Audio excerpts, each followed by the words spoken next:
Hello and welcome, ladies and gentlemen, to another Thrive in this difficult market webinar. We're so excited to have you all with us today. As you see, I have two very exciting and amazing panelists on the call. You guys should see all of us there on the screen. Hey guys, give us a quick wave. Say hi to everybody.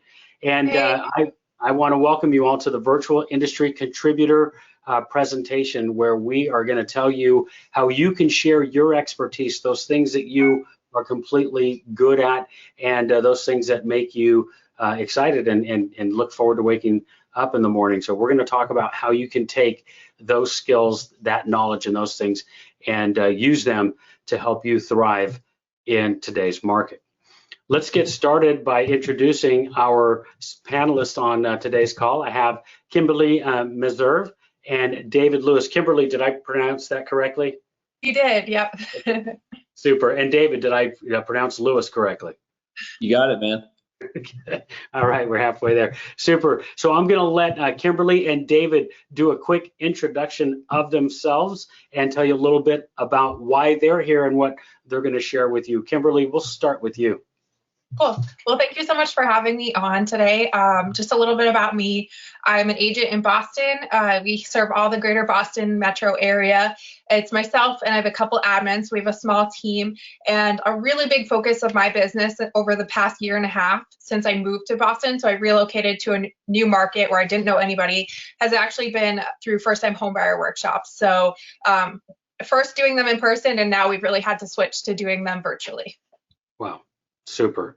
And David, tell us a little bit about yourself. Yeah, David Lewis, lead agent, owner of the Lewis Group in Atlanta, Georgia. We cover the entire metro area and honestly some areas outside the metro area. We have a pretty large team. There's 15 of us. We are mostly database sphere referral based as far as like our business goes. In 2019, we closed 289 units at right about $78 million in sales volume. Outstanding. All right, so now you know who our panelists are, and we're going to talk about why we're here. And before we do that, we're just going to all offer you some quick promises. So my promise is that hopefully I did a good job of getting the best panelists for this presentation, and I really think I did. You guys are going to be super excited about the information you're going to gain from these two. And then I also promise this is going to be an exciting and energetic presentation, so we're going to be sure to capture your attention the entire time, because we're going to have some amazing content to provide to you. Kimberlee, I'm going to ask real quick, do you have a promise for the audience? Yeah, so my promise is to just share with you guys as much as possible what I'm doing, and anything that doesn't get covered, or maybe you're watching the recording of this, I'm available if anybody wants to reach out to me afterwards. I'll share my contact info, and I'm more than happy to help. Outstanding. That's wonderful. That's a great promise. Thank you for that. David, how about yourself? That's a hard promise to follow for sure. I'm just gonna, have a real discussion about what we're doing, the successes that we're having, the struggles that we're having, give you guys kind of a real in-depth look at, what we're doing to set ourselves apart in this market, and what's working and what's not. And I'll also share my contact information if you guys need anything. You can also reach out. Yeah. Super. All right. So now that you know what our promises are, we're going to just ask that you guys let us know 2 or 3 things that you're going to take away from this presentation, and you are going to put into action right away, because now is the time for us to get into action. And David, you and I were on a webinar before, and I kind of came up with the phrase, you have to arrive to survive and thrive, right?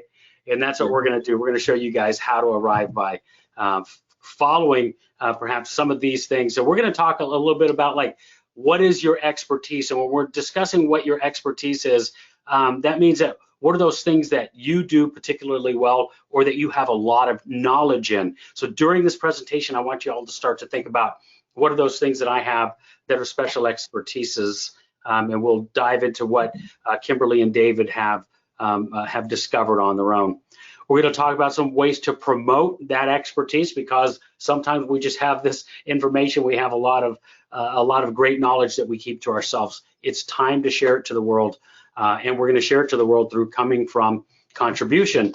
And that is one of the best ways for us to gain more audience, to gain more people in our spheres by providing things that they need and us coming from contribution. And then, of course, one of the ways we can come from contribution is by being the local expert.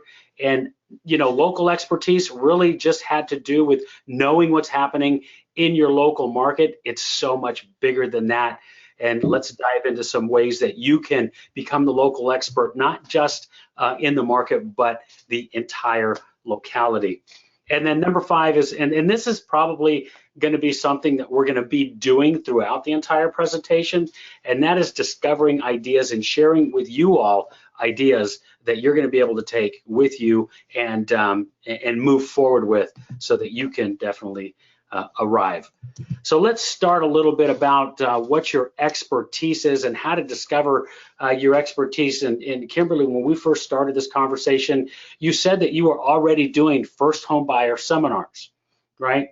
And this is something that you had been doing, and then things shifted pretty quickly, didn't they?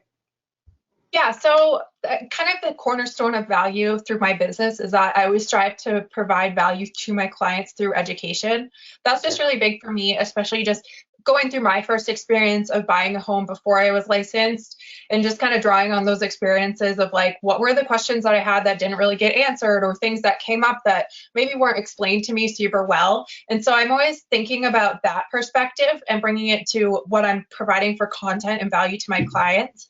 So when I moved into a new market, I saw the immediate opportunity, obviously, as buyers. Any agent that's just getting into the business in general, it's always a little bit easier to get a buyer, especially if you aren't really super familiar with the territory.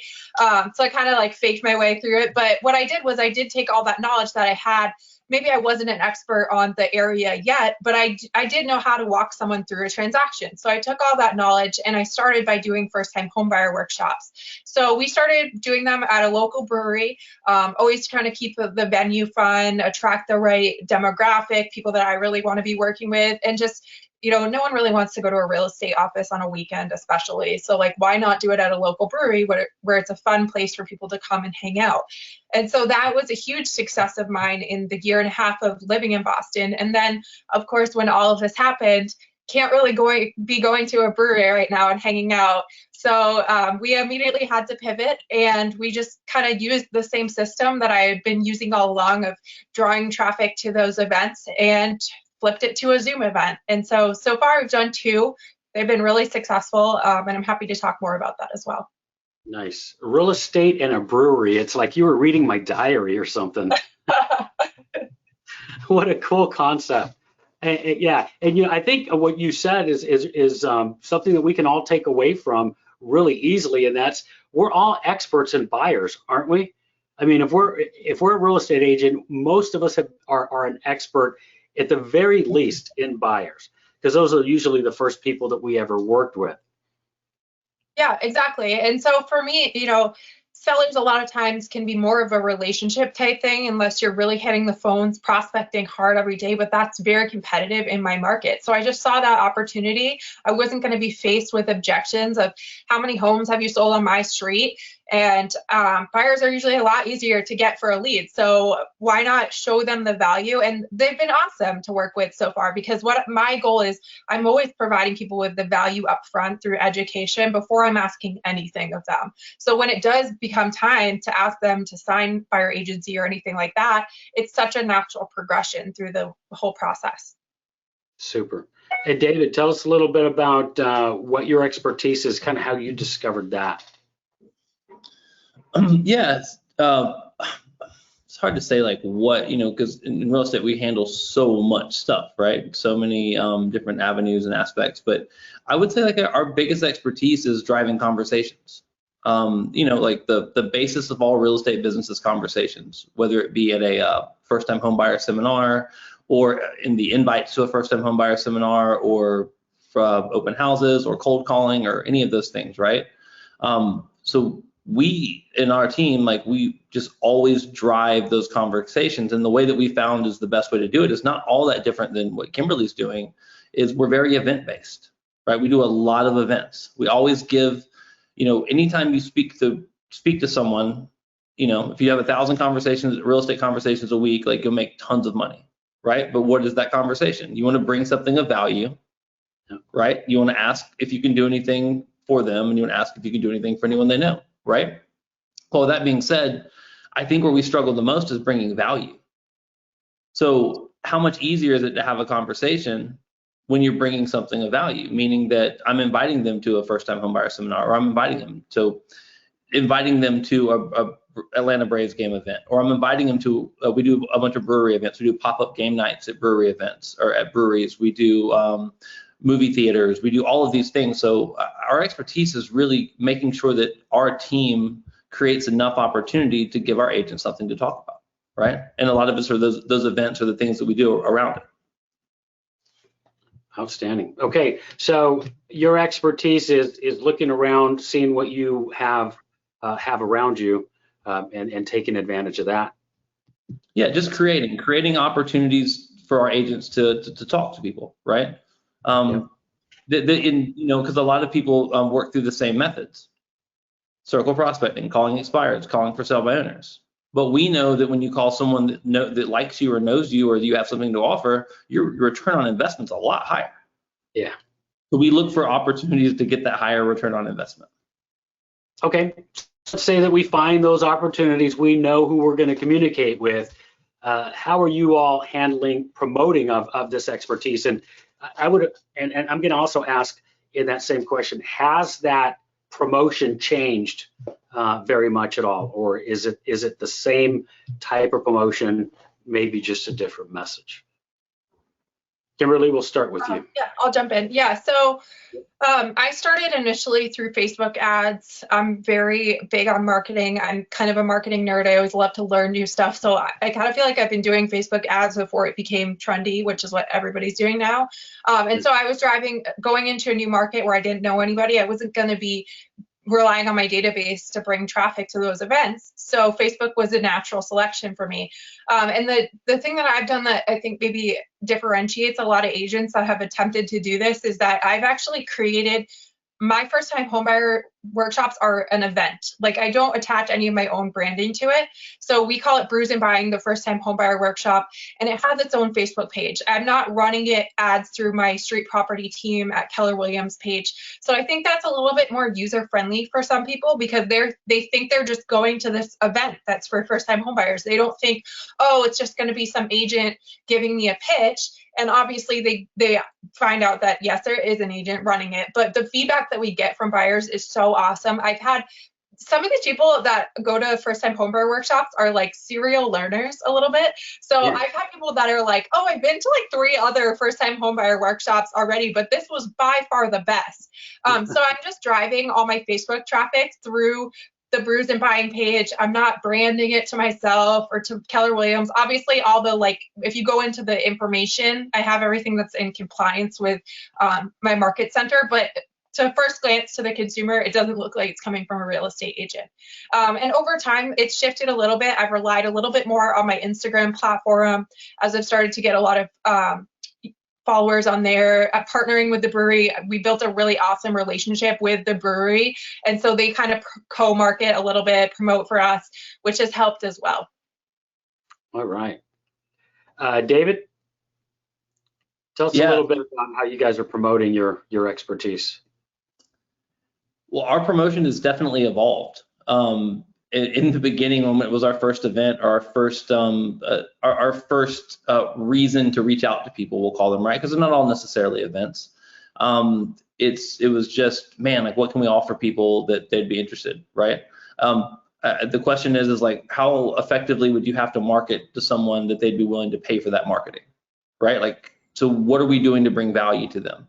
And it's evolved into like multiple events, but it's a lot of the planning around the events. And like, we define the metrics of success like in these events before we have them. How many referrals will we create? How many opportunities will we create from the conversations? How many people will we invite? What would it be a failure of how many people showed up? That way we know we can kind of gauge like the success of what we're doing. But it definitely has evolved and changed, and a lot of it is just the conversations around it. Because you have to think that, if you're inviting 100 people to something, right? Because a lot of these people are in our sphere, they're past clients, they're people who they're in our community, we'll say, right? People that are part of the Lewis Group community, people that come to our things. So we reach out to them, and every time we reach out to them, we have to make sure that that our agents, right, or our back of the house operations team is taking the opportunity to ask how they are, check in with them, and ask if there's anything that we can do for them, and also ask if they have a referral or if they know of anyone, right? Because if not, it's a wasted effort, right? So we've evolved in that, because in our first event, or our first opportunity to ask people, we ended up focusing too much on the event and not the opportunities around the event. So now we're doing things. One lesson we learned the hard way was we set one up through Eventbrite, but we made it public. And we'd rented out a movie theater, and it filled up like day one. And I was like, this is amazing. I can't believe so many of our past clients are so interested in coming. And we realized we knew none of the people who were getting free movie tickets from us.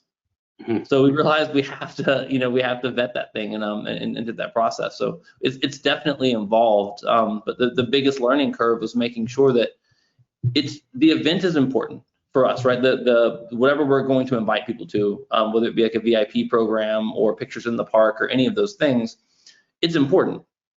But the efforts around it are more important. The opportunities to speak to people, because if you invite 100 people and 30 people come, it's amazing that those 30 people come, but what about the other 70? We want to make sure we're not wasting any opportunities to connect with them. And that's evolved to just checking in with them before, and now we have evolved to, sorry we missed you, emails and phone calls. Just want to make sure everything's okay. Sorry we missed you, like those things, because we just want to make sure we're driving those conversations. I love what David said, if I can just add to that, where you said defining the metrics of success.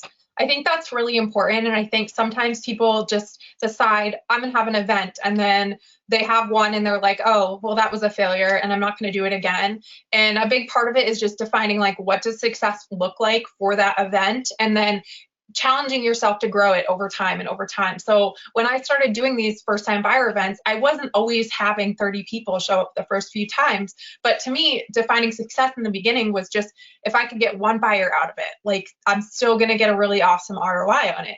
And then over time, I've developed systems that the people that don't show up, I'm then taking their contact information and putting them on a drip campaign, and I'm filtering those back into the whole funnel of getting them to attend events. But now I have a whole system built where I know what success looks like. I know I'm going to get a certain percentage of people that sign up will attend, a certain percent will become my client, and it becomes a very measurable system. Yeah, I love that, because why metrics of success and understanding them and defining them ahead of time are so powerful is because it keeps you out of emotion, right? It keeps you from making emotional decisions like, well, this was awful because, was it? Like, how do we know if it was awful, right? If we don't know how we're going to succeed or fail, like, we're left to emotion, and that's dangerous on the good side and the bad side, right? So yeah, I love that. So it sounds like creating the event, promoting the event, holding the event, and then measuring the event are all pretty much on the same level, right? They're all equally as important. And if we miss any of those, then we won't have a successful event, and we're not going to know unless we're measuring it. Well, I think it's important not to take things at face value. Like, a lot of times you go, well, so the actual box that you're checking is invite people to my event or invite people to my thing. Yeah. And you go, oh, I did that, but what's the opportunity in that? So you have to think deeper. Like, don't take things at face value, because you can do something and think that you accomplished it. And you did in fact accomplish it. You sent the invites, but did you take advantage of that opportunity? Yeah. So I would say next level think everything, right? If you have a list of 10 things you have to do, look at each one of those line items and go, well, is this the most opportunistic thing I could do right here? How could I make this better? How could I drive my metrics of success, like, with this specific line item? Yeah, I think that's huge. Like, you could have the event, but if you're never asking for the business in one form or another, what's the point? Like, for David's system, if they're not asking people for referrals or whatever they're doing, there's no point in having the event if you're not tying the business in, even if it's not like super upfront. And for me, with my first time buyer events, I'm not expecting for them to just suddenly like reach out to me afterwards and be like, oh, we're ready. Like, I'm asking for the appointment afterwards and making sure that it was valuable use of their time. And then after that, I'm following up with them with another piece of value. Yeah. That's awesome. I hope you all are taking notes. If not, we're recording this because this is some real gold. Now, in these events, I mean, a lot of it is the event itself, and I'm hearing a lot of coming from contribution in what you all are doing. First time homebuyer event, you're providing them with a lot of information. David, I've heard of you, some things that you did in the last webinar that we've done, and it sounds like most of what your team does is coming from contribution. So let's talk a little bit about the coming from contribution piece, maybe some other ways you're doing it, and then some successes that you're seeing out of that.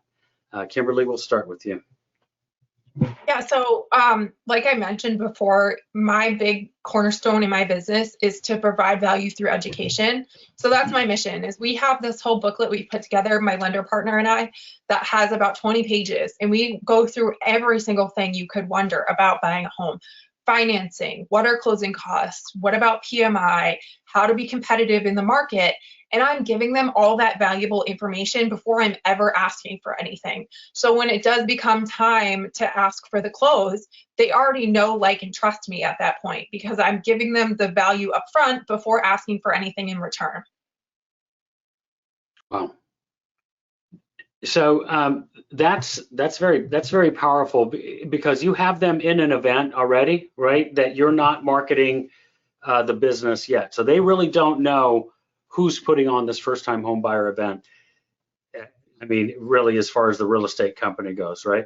Yeah. So I mean, our mission is just, if someone sees the value, they're going to work with us. So we're kind of front loading it. We're putting on the event. It's not branded to myself in the description. So we run all the ads we direct it to Eventbrite and get people to register through Eventbrite. It does say my name, Keller Williams, my lender, but it's not really about us. It's about them and everything that they want to come and learn. The event is free. People can give suggested donations to the local animal shelter if they want, which has been a cool add-on that I've developed over time. And that's fun because you'd be surprised at the amount of people that are donating $5, and then it actually adds a little extra level of skin in the game for them to show up the day of instead of just sleep through. So that's been cool. And then, we're giving them a free beer. We're giving them all this free education. And then at the end, we're there to just be a resource to them and to be the local economists of choice. And then usually, so what I typically do is I have a sign up sheet if people want to sign up for an appointment with me afterwards. And then if they haven't signed up, I follow up with them to see where they're at in their search, if I can provide them with any information, any market stats, or get them set up on a property search. Awesome. David, tell me about some of the things your team's doing.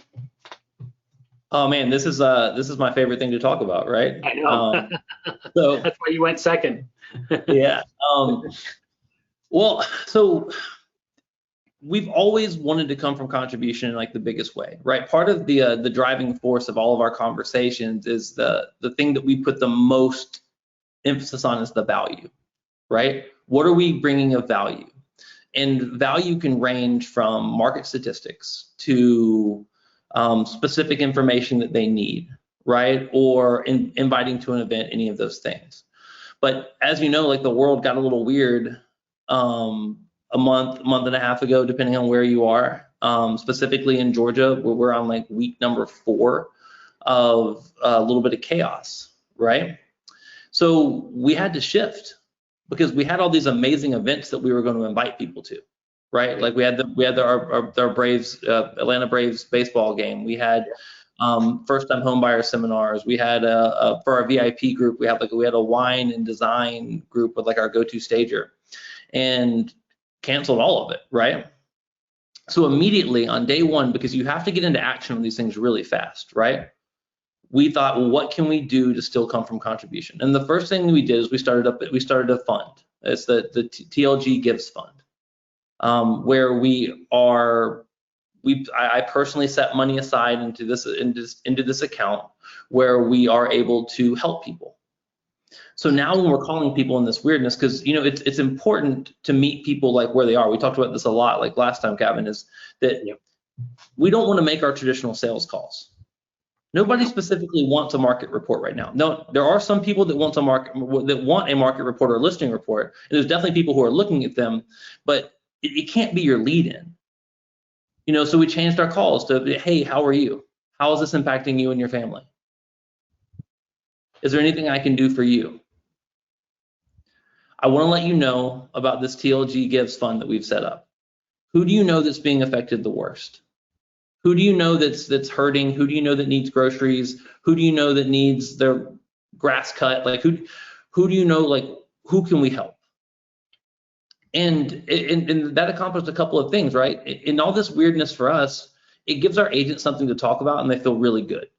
Because what makes you feel better than helping people, right? And offering to help people. It gives us something of value to talk to people about, like at a high level, where you don't have to feel salesy or cheesy, like in this time when it would be really easy to be that way. Yeah. I think we talked about that, like this is a business conversation, like, right? This is a business call. Like that doesn't work right now, no. Right? And the second thing we did, and it's probably the thing that really took off and I'm the most proud of, is we started a community Facebook page. Just like Kimberlee said, it was really smart. We separate it from our business. It's not through the Lewis Group business page. This is the TLG community page. And it's been amazing, right? We wanted to give people something of value to highlight. Originally, it started as a way we could highlight the fund. And now we've had 5-day health challenges, live yoga, live children's books being read, live CrossFit workouts, staging and design classes, live science experiments, live concerts, VIP events, you name it. Like we're broadcasting all this stuff like through this page, and it's blown up. In the past couple of weeks, like we're up to 1,000 members, and these are people that we didn't know before. These are people that are in our community, and we're meeting them exactly where they are. And where that is they're a little nervous. They're looking for a little bit of fun. They're at home with their kids and they're struggling because it's week 3 and that they're homeschooling their kids and they need a little break. And we're meeting them where they are. And we're able to come exactly what you're saying from contribution to invite people and give them. We don't advertise real estate on that page. It doesn't mean they don't know we're a real estate company, but we are gaining mind share and market share for the future while doing it. But also too, I don't have to feel weird about anything that I'm doing during this time period. I can feel 100% knowing that we're coming from the heart, we're doing things to help people and help them get through it. And by that, we're also growing our business and giving our agents, because we talk about driving those conversations, right? Just because I'm not going with the official, this is a business call like script, it doesn't mean that conversations aren't leading to real estate. Because we facilitate shelter. There's still people who have specific needs right now to get into houses and to move, right? And there's people who are going through hardships that are getting laid off and they need to figure out what kind of equity in the home they want, right? So just because we're not leading the conversation with that doesn't mean that our agents aren't getting lots of opportunities because of it. They just don't have to lead with that. Yeah, that's so powerful. And there's a lot of things you said that were amazing. And one of the things that I picked up, not just from this conversation, but from the conversation we had before, change your message, change your business, is if you ask somebody if they need help, you better be ready to help them. Like we can't just say, hey, who do you know whose lawn needs to be mowed? And they're saying, oh my goodness, thank you. My neighbor, hasn't had a chance to do it in 3 weeks. And then you just don't respond or don't do anything about it. So thank you for that, David. Your team has been a real example in that. Oh, and that fund's been amazing. I mean, we've made car payments, we've delivered lots of groceries, we've paid utility bills. Like we've really been able to get people where they are. And the one piece I didn't mention, and I know I talked a lot about it, so I'll make it really brief, is that every one of those events that we talked about, we're collaborating with a local business, someone who's struggling just like we are. And we're helping promote their business and we're sharing their database. So we're growing our database by 10-fold with them, and they're never going to forget us because of it. No. Because you know how we feel about referrals. If someone sends you a bunch of referrals, like you treat that person as a real estate agent like no one else, right? Like they're your A plus, they're your rock star, right? Yeah. Local small business owners think the same way. Nothing means more to them, just like it means to us, than an endorsement of our business. And we're really able to help them in the same way. Yeah, and Kimberlee, just like you, David has that page he was talking about where all those local resources live, and it's not tied necessarily to his real estate business either, right? It's a great way of communicating and collecting information. Yeah, I love what you guys are doing. And I think just to piggyback on that, like anybody that's listening that maybe doesn't have a bigger team, like that can seem like really overwhelming to want to like provide. Like I know myself, I want to be able to help people on that scale. I just don't have the resources. Right. And so I just want people to think like creatively too, even if you're a solo agent, just meeting people where they're at and like reaching out and letting them know that you're thinking about them is a really great place to start, because people just like are feeling weird and they're feeling lonely right now. And even just making those care calls can mean so much to someone. And one thing that I've done for my SOI, I'm not huge on lead generating to my sphere because most of my sphere don't live in Boston. But I've just noticed people are like getting a little restless, or maybe they're sick of having to homeschool all day long. And we've been doing bi-weekly trivia nights, which has just been a fun added thing. Set up a Zoom call and just get people together on a Saturday evening and have something fun for them to look forward to at the end of the week. Yeah, that's really smart. Yeah, again, create an event that people can attend that gives them something that they may be looking for, maybe that they want. Yeah, that's super. Okay, well that in itself is huge, coming from contribution, and then we're all probably doing this in ways that we can. David, you and your team are doing that in a way you can. Kimberlee, you all are doing it in a way you can. We all have neighbors. We all have neighborhood pages. We all have an opportunity to create our own neighborhood resource where we can bring in all of those virtual activities into one place, connect with your business, local businesses, and see who else needs help. And I think that's a big one, David. And I don't know how many people have done this already. It wouldn't hurt to just call your local businesses and ask, how are you doing? How can we help you? Is there anything we can do to help as a small business? And of course, collaborating with them on things just like this. I mean, these calls are based a lot around, they're based with a real estate audience, because that's who our audience is. But a lot of this conversations we're having are the same conversations we can have with just about any small business or business owner. Correct. And it's a slam dunk for us because, we facilitate shelter. Everyone needs houses, right? Yeah. Because everyone, that means that if I sold vacuums, for example, if I have 1,000 people on my page, in any given time, there might be 10 people that need a vacuum, right? But because we facilitate shelter and it's such a fundamental need that everyone has, all 1,000 people who I can touch and I talk to have a need for a house, or definitely know someone who does. So it would be crazy not to try to make the biggest impact you can right now, when our traditional means of lead gen have been exhausted. Right? Because we can't do our open houses. We can't do, as Kimberlee was saying, that the low-hanging fruit, right? Like we can't go after those easy aspects of real estate business anymore because our hands are tied. Yeah. Goes back to my old saying, that was so February of 2020. Can't do things the way we did in February of 2020 anymore. Okay, I mean, we've hit on this a little bit. Let's see if we can dig a little bit deeper on being the local expert. I mean, we all see local expertise as I'm the local market expert, and we've all probably done a pretty good job of that, of knowing what's happening in the market. But what is your understanding of your local area? What's happening in your area, and then how can you be the source to provide that information? And when I say source of information, by no means am I recommending we are now doctors and nurses and we're going to give advice on what to do. But there are a lot of people out there that need support, need advice, need guidance, need help. How can we provide that to them? And And specifically, with you two, what could you provide? Do you feel like in a local expertise? Yeah, so I think like David was saying, it's like opening those conversations just with like, how are you? How are you doing? The natural progression is people are so curious about real estate and what's going on in the market. And so it's about finding a healthy balance, right? So I've been posting a lot of videos on my social media, on my Instagram, just talking about here's what's going on in the market, because people still do have questions, but I'm not by any means making calls being like, hey, are you ready to set an appointment? And so just coming from that place of contribution. And then what I've also been doing is just trying to be a source for information to my database through my social media platforms, through my mailing list, just keeping people up to date. Okay, Boston has a curfew. It's starting here. Here's what you need to know. You need to be wearing a mask in public.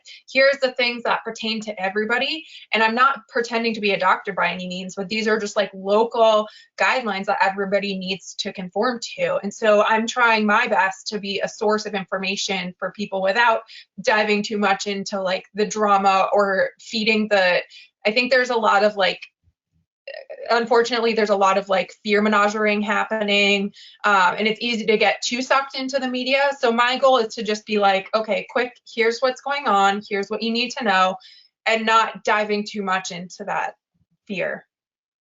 It sounds like providing facts in a time where there's so much other things, other information out there. I feel like is really important. If you have just the facts, and you can give them the information and the data they need, that's helpful today.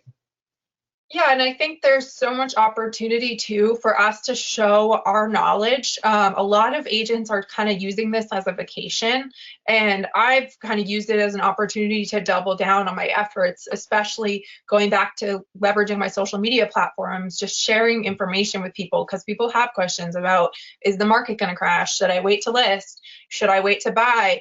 And I've been able to get business through that without even trying. Just had people be like, oh, hey, like, it looks like you know what you're talking about. Like, can you help me? And so that's the best approach for us to be taking right now, is to just share the information that we know that might seem like, oh, that's common knowledge, but a lot of people don't understand that stuff. Yeah. Somebody at Brivity, and I don't remember who it was, a really smart person, I'm sure, said it's not a snow day.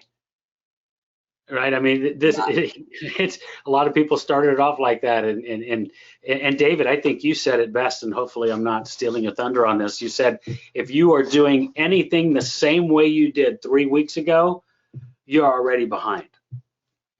I mean, you just simply cannot run your business the same way you did 3 weeks ago. And hey, that's why we're here, right? Yeah. David, tell us a little bit about being the local expert. What are your thoughts on that? Well, I think that we have to be very aware of who we are and who we aren't, right? A lot of us take ourselves way too seriously, right? And we think that we're a lot more important than we actually are, right? And you can tell the more time people have on social media, the more this comes across, right? I have a couple of thoughts on this. I think that number one, like, I think we need to know if we're representing ourselves to a mass audience, which is what social media is, who do we want to be?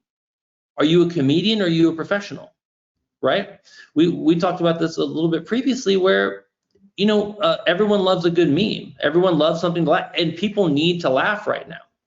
Yeah. But you have to know your audience. When you're painting with such a big brush and getting to broadcast to the world, if it's your friends and you know specifically like what they're into, the meme might be perfect. But I have a great aunt in the hospital dealing with this coronavirus, and I thought memes were a lot funnier last week before she got to the hospital. And as things change, and as people lose jobs, and as we start dealing with the difficulties of this situation, people are going to react to your stuff differently. So I think we should take a hard look at ourselves and what we're doing and how we're representing ourselves. Yeah. Are we professionals or are we comedians, right? In regards to being the local expert, like, I think Kimberlee said some really, really smart things. And, you provide people, I don't think we should be prescribing solutions to problems that we don't know that people have. One thing that I've seen all over the place, and it's probably because I'm connected with so many realtors on social media, right? Is that random market statistics. How many new listings, how many new pendings, and not even, I don't use the dumbed down, right? Or like in layman's terms, right? To the general public can digest it. It's like that they're worried about the real estate market, so they're broadcasting stuff to make them feel better, but the general public is not asking. There are people that are asking, and how do you get to those people? It's by meeting them where they are. And Kimberlee, what she was saying was really smart, right? That when you talk to people, the people that need to know will ask you, and you can be prepared with that local information. I'm not saying you don't know it and you don't pay attention to it. It's your job as a local real estate professional to know what's going on in your market. Right. Right? And you can have that information prepared to give it to people. I just think we need to be careful of just broadcasting it to everybody. Because all of a sudden, so if there's 100 people that see it, 50 people don't care.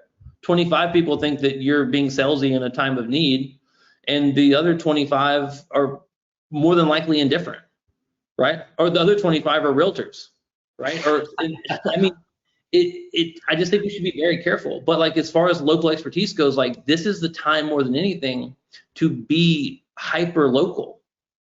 Right? Like, part of our community and our group is like, we're going for local businesses, people that are struggling in our backyard.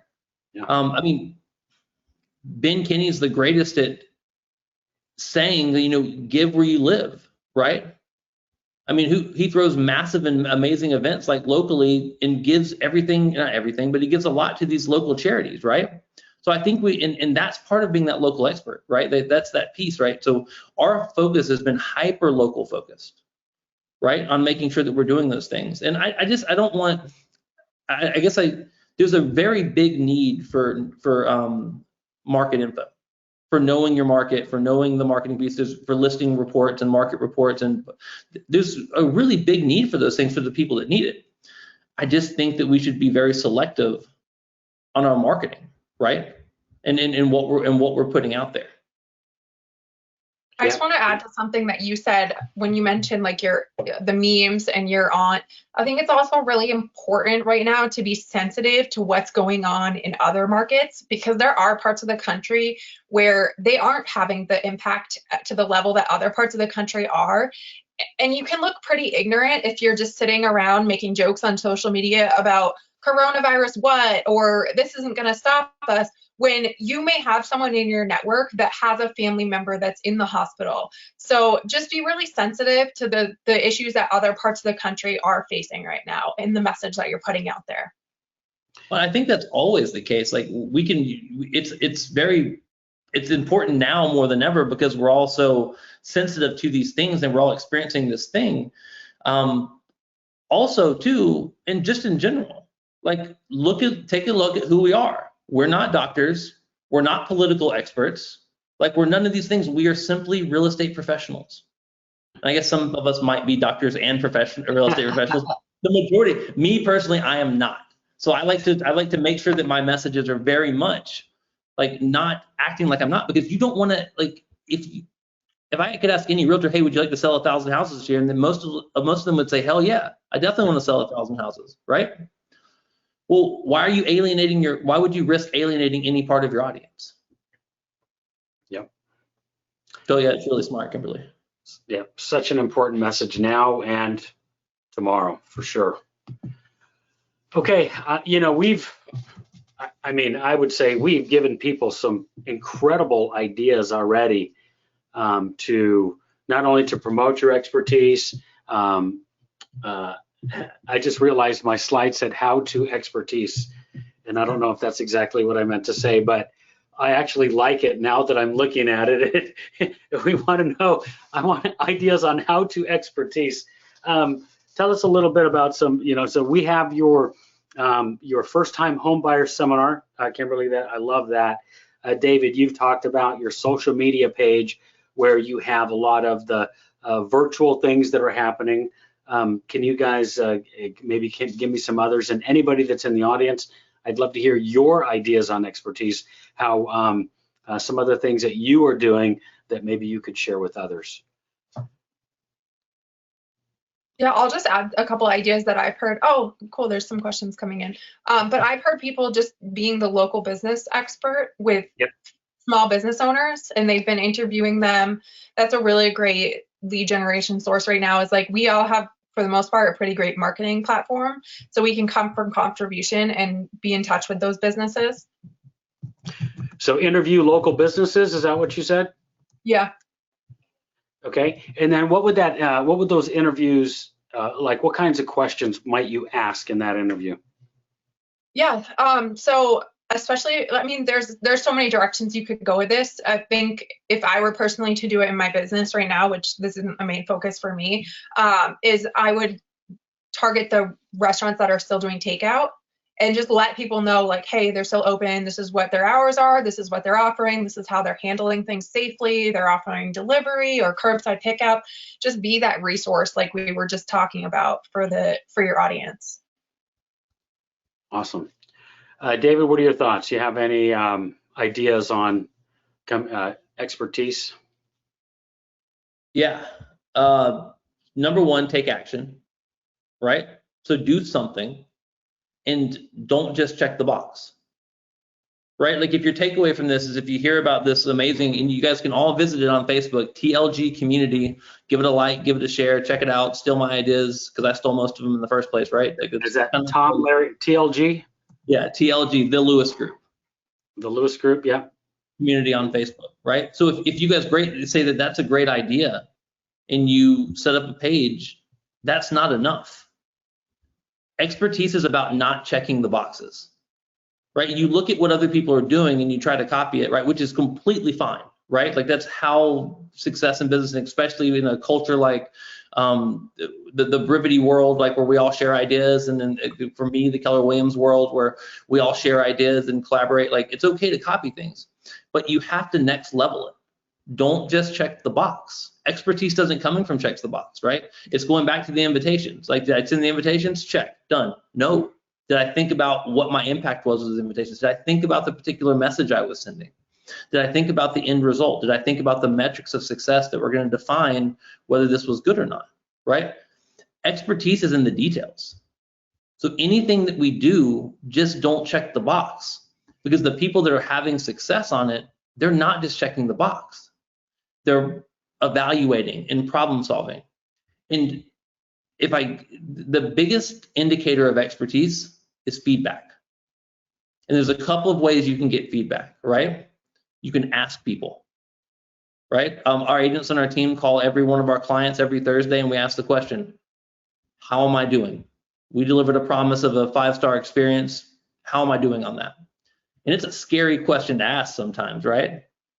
But we need to be evaluating ourselves like that with that same filter, because you can give yourself feedback through your metrics, right? Or you can ask people for direct feedback, but you have to know how things are going so you can pivot for the future. That's where expertise comes from. You're never going to get it from just doing the basics. Like if you take from this, well, I should have a first-time home buyer event, like that's amazing. You probably should.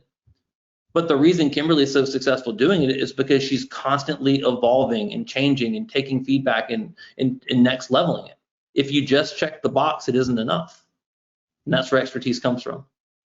I would just add to that and say, the situation we're facing with the market is still the same as it was before, in the sense that there's so many different things that you can do to generate business. And I think that's where a lot of real estate agents really fall short of success, is because they're seeing, oh, David's doing this community group. Oh, Kimberlee's doing first time buyers. All these things are working, so I'm going to try all of them. I intentionally started with just doing a first time buyer workshop and focused on making that my one thing and getting really, really good at that before I started looking at other business sources. So just pick one thing and commit to doing it at a really high level, commit to improving it every time. And like David was saying, measure the metrics of success. So challenge yourself, okay, what can I do this time? And personally for myself, like I still am evolving my system and I'm still forcing myself to make it better before I'm adding other things onto my plate. So for people that are maybe their lead generation was doing open houses and now they're like, oh shoot, I can't be doing open houses now in person, figure out what you are passionate about doing and just commit to doing that one thing at a really high level. So you said something that I was waiting to hear. You said, find something that you are passionate about. I would imagine, Kimberlee, you enjoy working with first-time home buyers. Is that right? I do. Yeah. And it's been really fun for me. And it's hilarious to me that people are like, why do you like working with buyers? Why do you like working with first time home buyers? They're so needy. They're so difficult. They're so easy. Like, and the reason that they're so easy is because I've done all the heavy lifting up front and I've shown my value. I've educated them on everything. And then when they are ready to make that purchase, they're just like, okay, I trust you. Like, tell me what to do. And so it's really easy because they have no bad habits from having bought with another agent before. Yeah. And they're so grateful. I love that. Exactly. You know, they're so grateful and gracious for you helping them achieve that dream. And I honestly don't think there's any better feeling than that, passing that key off to the person that gets it for the first time. Yeah. Yeah. Super. David, what do you think about that? What are your thoughts on any other ideas? On my thoughts on first time buyers? Yes. No. What do you? They're fine. I would imagine you love working with new businesses and working with small businesses and helping them to grow. Is that something that you enjoy doing? Yeah. It's, you know, our mission is to lead an impactful life, or my personal mission is to lead an impactful life through constant growth, amazing experience, and the building of strong relationships. Relationships is the key, right? Why is it so rewarding to work with a first-time buyer? Because if you deliver an amazing experience, like, you have that relationship for a long time, right? These local businesses, these are relationships, right? The reason that we prefer to be conversation-based and more so than like internet lead gen, those things, is because we believe in these real connections, and you get these real connections by coming from contribution and providing something of value and delivering on results, right? And that's kind of the thing that we like to focus on. So, and also too, it's the most rewarding thing that you can do. Yeah. Helping people is the most rewarding thing that you can do. Like I don't wake up every day, like we talked about my agents don't wake up every day loving this world we're in. Every one of us has thought about quitting, right? I might have thought about quitting this morning, right? Like it's tough. But if we get out there every single day and we're giving to people and we're helping people and we're coming from contribution, man, like, it's hard to stay in a funk, right? When you're delivering groceries to a family that like otherwise probably wouldn't have had those groceries, right? Like, it's kind of hard to stay in a funk about like being trapped in my house. Right. So yeah, we focus on the things that we really, really care about. I love that. Yeah, we gotta find those things that we enjoy doing. I mean, this is having a webinar with experts like you guys and being able to provide this value to people, like you said, when they are stuck at home and looking for ways of improving their business. This is what makes me excited. So you're exactly right. We got to bring those things and get people to be excited. All right. So you know what? I really think that we kept to our promises because I know I did. I know I kept my promise, because my promise was to bring you guys two amazing panelists that are going to bring you guys value. And I know they did that. So I'm going to ask, what did we bring to you? What 2 to 3 things did we talk about that you guys are going to bring into action right now? So hopefully we'll get some responses on that. David and Kimberlee, I want to thank you guys very much for being a part of this presentation. You guys were quite amazing, and you really gave me a lot of ideas, and hopefully we gave others some amazing ideas. You guys have any last minute thoughts or comments before I let our audience go? David, do you want to go? David could give us some. I've been first this whole time, so. Yeah, no, get off your butts, right? Take action. You know, like you stole my thunder earlier by taking my biggest takeaway, right? But it is like, if you're doing the same thing that you were doing 3 weeks ago, you're behind. If you're doing less than you were doing 3 weeks ago, you are losing. Yeah. You're losing, and there's no mistake about it, right? Like, this is a time when people are losing jobs and the economy is getting into a weird place, and, you know, fingers crossed everything gets better. But, you know, we had to seriously think about, when we started this, I had to ask myself the question, right? Who do I want to be during this? If I tell the story of how I survived whatever this is, can I do it with my head held high, right? And we instantly made that decision to take action. And I'm taking market share, right? Like right now, I'm not taking necessarily market share, but I'm taking mind share. I'm connecting with people like I've never connected. And when all this settles, eventually, because we still sell houses and people are gonna have a need for houses, I'm gonna be better than I was when I went into it. Yeah. And I'm taking the actions, and my team's taking the actions, and they've done such a great job. My director of operations, Denise, like everybody on my team has just like been all out going for this, right? But we're making ourselves better. So everyone should ask themselves that filter question, like, who am I being during this? And know that if you're doing the same, you're behind, and if you're doing less, you're definitely losing. And the people that are winning are taking your business. Yeah. Yeah, I love that. Who do I want to be during this, and who do I want to be seen as when this is all over? That is just the brilliance. I absolutely love that. Kimberlee, can you top that, you think? That is really good. I would just say, two things. One, focus on what you can control. Like, we can't control the deals that are falling apart right now, but what we can control is the actions that we take and the mindset that we have around it. So like, personally, I'm not focused on how many deals I put under agreement, because I might not be able to control that. Where our showing situation is changing day by day. What I can control is the conversations that I'm having that would lead to potential future business. The other thing that is, I think, the biggest takeaway is just don't be afraid to fail forward. So many people right now are caught in inaction.